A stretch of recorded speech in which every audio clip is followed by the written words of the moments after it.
भाई आप में से जितने लोग ये रिंग डालते हैं ना बर्ड्स के पैर में या डालने वाले हैं, कई लोगों को शौक भी होता है। मैंने ऑर्डर दे दिया है, मेरे नाम के रिंग बन के आ रहे हैं। ठीक है। तो आप ये बात ज़रा मेरी गौर से सुन लो। रिंग जो है ना, ये अच्छी चीज़ थोड़ी है, ये तो गंदी चीज़ है जो पैरों में डालते हैं बर्ड के। ये रिंग जो है ये एक मजबूरी है। ये किसी मजबूरी के तहत बनाया गया है उसके लिए जिसके पास बहुत बड़ा सेटअप है। उसको नहीं पता उसके टोटल नंबर ऑफ पीसेस कितने हैं या डीएनए करवाएगा वो। तो वो मजबूरी डालता है पहचान लगाने के लिए रिंग। रिंग कोई अच्छी चीज़ थोड़ी है, इतनी गंदी चीज़ है। मैं आपको बताता हूँ, कई वीडियोस मैंने पहले भी बनाई हैं इस बात पे। और आपको यूट्यूब पे कई वीडियो देखने को भी मिल जाएंगी। एक बहुत अच्छे भाई हैं यहाँ कराची में, ब्रीडिंग करवाते हैं। उनकी वीडियो मैंने देखी तो इतना मुझे अफसोस हुआ। माशाल्लाह से वो पीसेस क्रीमिनो के, और उस टाइम पे लोटिनो ऑफलाइन बहुत एक्सपेंसिव था जिस टाइम की वो वीडियो है। भाई लोटिनो ऑफलाइन ने बच्चे उठा के अपने आगे पीछे पटक दिए, टांगे तोड़ दी। रिंग जब पहनाए उन्होंने, लेकिन जब आप रिंग डालते हैं ना बर्ड को, बच्चों को, तो वो उनकी एक उम्र होती है, जब उनकी आंखें खुलती हैं ना उस वक्त रिंग डाला जाता है। ठीक है, अमूमन यही देखा गया है कि जब बच्चों की आंखें खुल जाती हैं तो उस वक्त रिंग डाल देते हैं। अब रिंग डालने के बाद क्या होता है कि अगर पेरेंट्स नॉर्मल बिहेव कर रहे हैं, कोई मसला नहीं है, तो फिर तो ठीक है। लेकिन कुछ पेरेंट्स जो है ना एग्रेसिव हो जाते हैं, बच्चों के पैर में रिंग देखते हैं ना, तो वो एग्रेसिव ना भी हो तो वो खेलते हैं रिंग के साथ।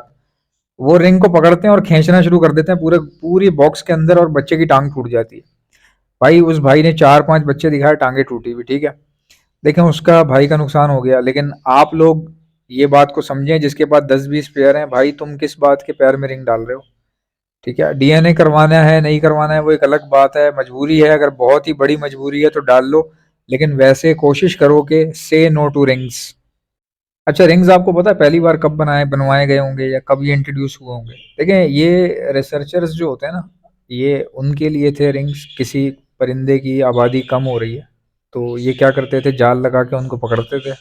पकड़ने के बाद उनके पैर में निशानी के तौर पे वो लगा देते थे कि अगर कल को कोई डेड बॉडी मिली तो हम देखेंगे कि उसके पैर में कौन सा रिंग डला हुआ है, चेक करने के लिए क्या ये कि क्या ये वही इलाके का बर्ड है, उसी एरिया का है, या ये कहीं और का बर्ड है।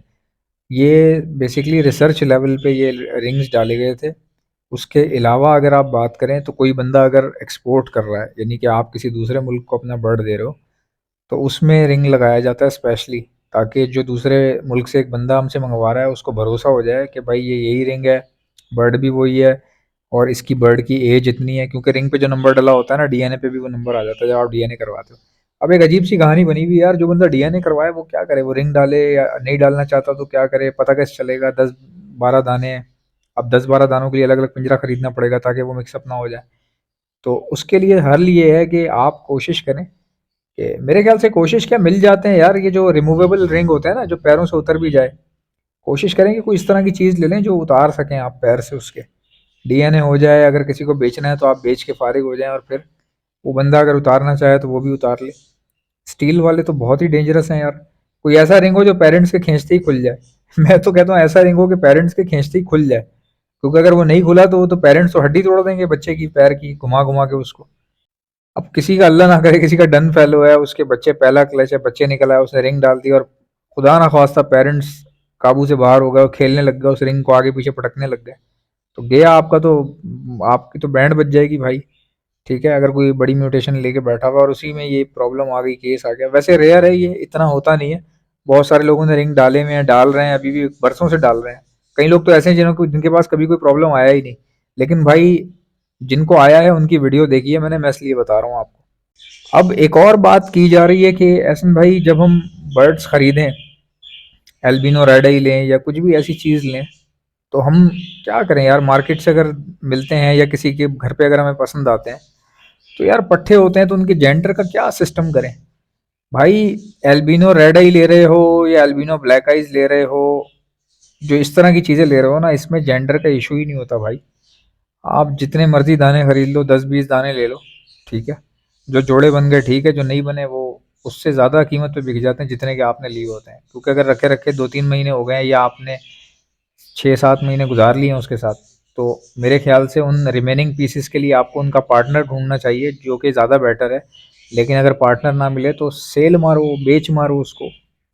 एल्बिनो और क्रीमिनो जो है ना, खरीदने का तरीका यही है कि भाई जो टॉप क्रीम पीसेस मिले ना, क्रीम से मुराद ये कि जो टॉप ए ग्रेड लेवल की चीज़ मिले ना, उठाते जाओ।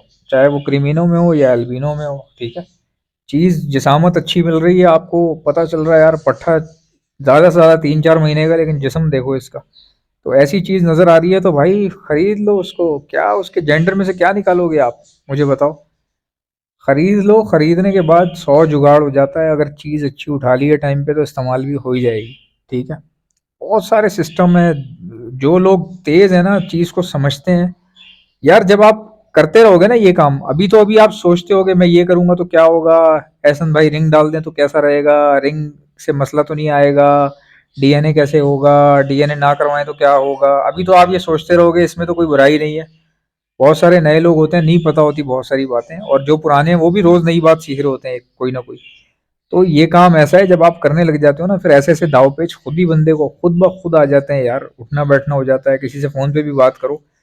मैं तो, आप यकीन करें, मुझे कोई सब्सक्राइबर अगर मैसेज भेजे ना, तो मैं उससे इतना सीख लेता हूँ। कई लोग मुझे ऐसे मैसेज कर देते हैं, ऐसा भाई आपने एक वीडियो बनाई थी उस पर ये बात कही थी, तो मेरे ख्याल से ये हो सकता है। आप यकीन नहीं करेंगे, उसके एक छोटे से मैसेज से मैं तो हैरान हो जाता हूँ कि यार बात तो इसकी सही है, और उसकी बात मुझे ज्यादा ऑथेंटिक लग रही होती है अपनी बात से। तो सोचें कि कितनी बड़ी बात है कि इंसान बस सीखने वाला होना चाहिए। सिखाने वाले हजारों मिल जाएंगे आपको। ठीक है, अगर आप सीखने वाले बनेंगे ना तो सिखाने वाले हजारों मिल जाएंगे। अगर आप ये बोले नहीं यार मैं तो, मुझे तो पता है, या आप बिल्कुल ही बोंगे बन जाएंगे, तो फिर वो उसी हिसाब से ही आप सीखेंगे। ग्रोथ बंदे की उसी तरह होती है। एक अंकल मिले थे मुझे, काफी बड़ी एज के हैं। अब अल्लाह ताला उनको जिंदगी दे। बिल्कुल बूढ़े से ज़यीफ से बंदे थे, बिल्कुल दुबले पतले से ना। तो अ, मतलब उन्होंने मुझे एक बात बोली बड़ी अजीब सी ना। मुझे वो मिले थे काफ़ी टाइम पहले, एक ही बार मुलाकात हुई है मेरी उनसे। तो उस एक ही मुलाकात में उन्होंने मुझे बड़ी ज़बरदस्त बात बोली, और मैं हैरान हो गया। कहने लगे कि अगर आप सीखने वाले हो ना, कोई भी बंदा अगर सीखने वाला है, तो एक एक मिनट जो है ना उस्ताद बनने के लिए तैयार है। यार मैं तो ये जुमला सुन के मैं तो हैरान हो गया। कहने लगा अगर अगर कोई बंदा सीखने वाला है ना, जांचने वाला है, तो एक एक मिनट उसके लिए उस्ताद है। यानी कि एक एक मिनट जो गुजर रहा है ना, ये आपका उस्ताद है। ये टाइम आपका उस्ताद है भाई। अब ये मुझे बताने लगे कि मेरा बहुत ही पढ़ा लिखा दोस्त है, तो उसके एक आध दोस्त हैं जो कि नशेई हैं। ठीक है, नशा नशा करते हैं। तो कहने लगे, मैंने उसको बोला कि यार तुम जो है वो इससे, इस तरह के लोगों से जो है कैसे मेल जोल रखते हो, नशा करने वाले। तो उसने आगे से जवाब दिया, वो पढ़ा लिखा था। उसने बोला भाई देखो, आपको आज जब आप खुद ठीक हो ना, फिर तो कोई मसला ही नहीं है। ठीक है, कहने लगे कि मैंने इनसे भी बहुत कुछ सीखा है। मैंने कहा कैसे? कहने लगे जब आप किसी गलत आदमी को देखते हो ना, तो अगर आपका सेंस अच्छा है, आपको पता चल जाए कि यार ये गलत काम करता है, तो आप वहां से भी सीख सकते हो कि भाई ये वाले काम मैंने नहीं करने। ठीक है भाई, आपको पता कैसे चलेगा कि कोई चीज बुरी है? एक छोटा बच्चा है, वो आग भी पकड़ लेता है, लेकिन पकड़ने के बाद ही उसको पता चलता है कि गरम है। तो क्या खूबसूरत जुमला उन्होंने बोला कि जो लोग गलतियां करते हैं ना, उनमें भी बैठो, ताकि तुम्हें पता चल जाए कि कौन सी गलती नहीं करनी। उनसे पूछो तुमने क्या क्या गलती की थी। तो ये बहुत बेहतरीन बात थी उनकी। बात तो सही थी उनकी, एक ही बार मेरी मुलाकात हुई उनसे। तो देख लें फिर कितनी गहरी बात करी उन्होंने। भाई आप में से किसी का एल्बिनो या क्रिमिनो का इरादा हो तो बता देना भाई को। ब्रीडिंग मल्टीवाइटामिन हम all over the Pakistan supply करते हैं। इसके अलावा calcium plus vitamin D liquid हम all over the Pakistan supply करते हैं। हैंड फीड बनाते हैं, ऑल ओवर दी पाकिस्तान मिल जाएगी आपको। प्रोटीन लिक्विड भी होता है हमारे पास, ये आपको मिल जाएगा आसानी से। ऑर्डर करने का तरीका क्या है? जो भी चीज़ चाहिए उसका नाम लिख के सेंड कर दीजिए मुझे मेरे व्हाट्सएप के ऊपर। मेरा व्हाट्सएप का नंबर है 0327231040। इंशाल्लाह मिलते हैं नेक्स्ट वीडियो में। इजाज़त दीजिएगा। अल्लाह हाफ़िज़।